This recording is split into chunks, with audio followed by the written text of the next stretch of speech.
Assalamualaikum warahmatullahi wabarakatuh. Waalaikumsalam warahmatullahi wabarakatuh.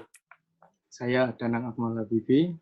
Di sini saya berlaku sebagai moderator. Langsung saja untuk tim manajer Pekalongan, disilakan untuk memaparkan hasil kerjanya. Oke, terima kasih kepada Bapak Moderator yang telah mempersilahkan kami, perwakilan dari Madrasah Aliyah Negeri Manisan Cindige Pekalongan. Yang pertama-tama kami perkenalkan dulu anggota-anggota kami. Saya Sugah Faiz Al-Maula, kemudian ada Abid Yafi Abiyu, terus ada Fikri Noval Hamdi. Ketiganya merupakan siswa non-teknis, lalu ada Yahya Latif dan Ahmad Aruziki, keduanya adalah siswa teknis. Kami akan memaparkan hasil diskusi kami dengan judul Waste Gate Barrier, dengan moto Save Agriculture from the Waste of Batik.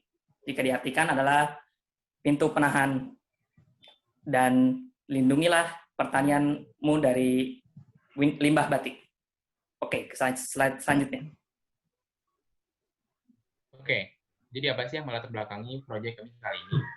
Nah, sejak dicanangkannya Hari Batik Nasional pada tanggal 2 Oktober 2009, industri batik nasional semakin berkembang, sehingga permintaan terhadap batik juga semakin meningkat. Nah, proses pembuatan batik di industrinya sendiri banyak menggunakan bahan-bahan kimia yang biasanya digunakan pada proses pencelupan maupun pewarnaan. Nah, adanya bahan-bahan kimia ini berpengaruh pada hasil limbah yang dihasilkan, sehingga pada umumnya polutan yang terkandung dalam limbah industri batik sendiri itu dapat berupa pewarna maupun logam berat, padatan tersuspensi, ataupun zat organik. Namun sayangnya, pembuangan limbah batik ini seringkali berujung pada pencemaran air di sungai, sehingga pencemaran air sungai ini berimplikasi pada pengairan atau irigasi pada sawah yang mengakibatkan para petani mengeluhkan hasil panen mereka. Nah, dapat kita lihat pada grafik, data yang kami tampilkan bersumber dari Badan Pusat Statistik. Nah, grafik tersebut menunjukkan perbandingan hasil panen karya kedelai Pekalongan pada rentang waktu 2018 hingga 2019.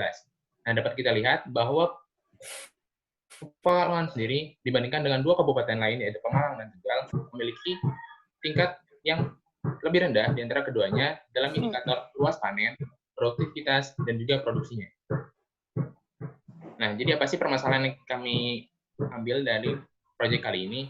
Nah, dapat kita lihat bahwa sudah banyak berita dan juga penelitian yang menunjukkan bahwa air sungai di Pekalongan sudah tercemar sehingga para petani ataupun pemilik sawah ikut terkena imbas dari pencemaran tersebut. Sehingga dari proyek kami kali ini, kami menargetkan user atau customer-nya yaitu adalah para petani ataupun pemilik sawah.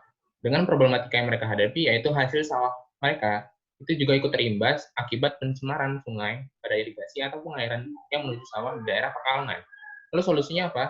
Yaitu adalah penerapan waste gate barrier, di mana ini adalah proyek kami yang diharapkan dapat membantu mengoptimalkan hasil panen mereka. Ya, selanjutnya adalah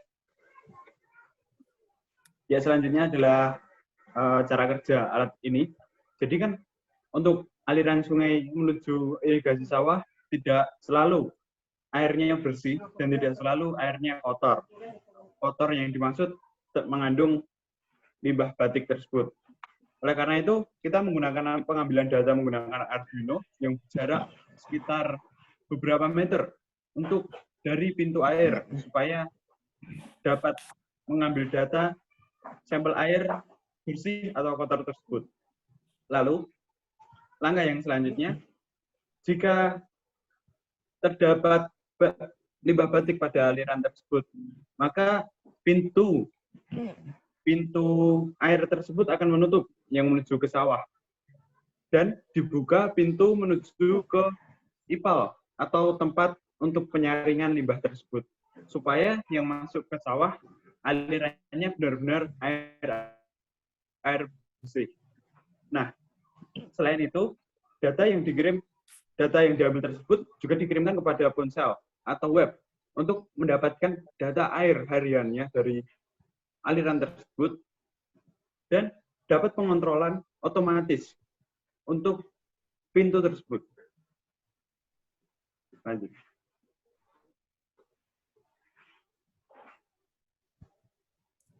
dari pemaparan teman-teman kami sebelumnya, maka outcome yang kami harapkan yang pertama adalah menahan limbah agar tidak masuk ke pengairan sawah. Kemudian itu alat tersebut adalah otomatis, tidak diaktifkan oleh manusia. Yang ketiga, mengetahui kadar limbahnya. Dan untuk tambahannya, biasanya alat kami ini akan meningkatkan hasil penjualan Kabupaten dan Kota Pekalongan dibanding daerah sekitarnya. Dan itu ada desain yang mempermudah kita untuk memahami cara kerjanya. Ketika airnya bersih, maka langsung dialirkan ke sawah, ipalnya tertutup. Ketika airnya berlimbah, maka sawahnya akan tertutup dan dialirkan agar disaring.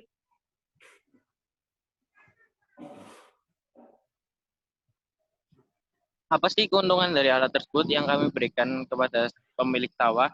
Pertama adalah kemudahan, karena di situ kami yang akan memasangkan semua alat yang akan digunakan.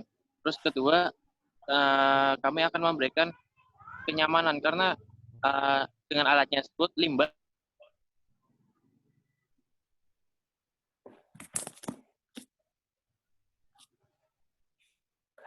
tidak akan bisa masuk ke sawah dan menghambat tersebut. Habis itu kami juga mengurangi salah satu kerusakan dari sawah, kecuali hama padi tersebut. Nah, dari itu pelayanan yang kami berikan yaitu berupa instalasi, controlling, dan spare part. Kami akan memberikan instalasi pemasangan semua alat, pengkontrolan semua alat, dan akan kami olah menjadi data. Spare part, ketika alat tersebut rusak, kami akan segera mengganti alat yang rusak tersebut. Nah, dengan adanya alat ini dapat meningkatkan kualitas dari hasil panen padi tersebut. Dan keuntungan itu kami akan mendapatkan sekitar 20% dari peningkatan produktivitas hasil panen sawah tersebut. Lanjut. Oke, untuk komponen-komponennya, di bagian atas itu ada 3 komponen sensor, yaitu sensor pH, sensor TDS, dan yang ketiga ada sensor warna TCS 230. Ketiga sensor itu berfungsi untuk mengenali apakah air sungai tersebut terkontaminasi dengan limbah atau tidak. Lalu kita menggunakan microcontroller Wemos D1 yang sudah terinclude di dalam boardnya ESP8266. Bagian sebelah kanan bawah itu ada relay sebagai saklar otomatisnya, dan yang nanti akan terhubung dengan pintu yang akan digerakkan dengan dinamo. Nah, di situ kita juga menggunakan dayanya itu kalau tidak baterai, mungkin kalau memungkinkan baterai kita pakai baterai, atau enggak kita langsung pakai colokan listrik. Nah, di sebelah kirinya kita nanti itu sebagai user interface-nya, di mana nanti Wemos D1 yang tadi sudah terinclude dengan ESP8266 tadi akan terhubung dengan internet yang akan mengirimkan data dari ketiga sensor tersebut dan juga diolah di dalam microcontroller tersebut. Jikalau nanti kok terindikasi air tersebut tercemar oleh limbah batik, maka nanti akan menghidupkan relaynya akan on, sehingga dinamonya tadi akan menggerakkan pintunya supaya tertutup bagi yang di pintu ke sawah dan terbuka bagi yang pintu ke ipal. Nah, terus nanti data yang diambil dari ketiga sensor tersebut akan ditampilkan dalam user interface berupa web application yang mana nanti akan bisa diakses oleh pengguna menggunakan komputer maupun handphone. Oke, demikian dari komponennya. Oke, terima kasih atas perhatiannya. Telah kami paparkan materi dari kami. Selebihnya kami kembalikan kepada Bapak Moderator. Ya, terima kasih atas pemaparannya. Demikian tadi pemaparan dari Manisya Pekalongan. Saya selaku moderator mohon maaf apabila ada salah kata. Terima kasih atas perhatiannya. Wassalamualaikum warahmatullahi wabarakatuh. Waalaikumsalam warahmatullahi wabarakatuh.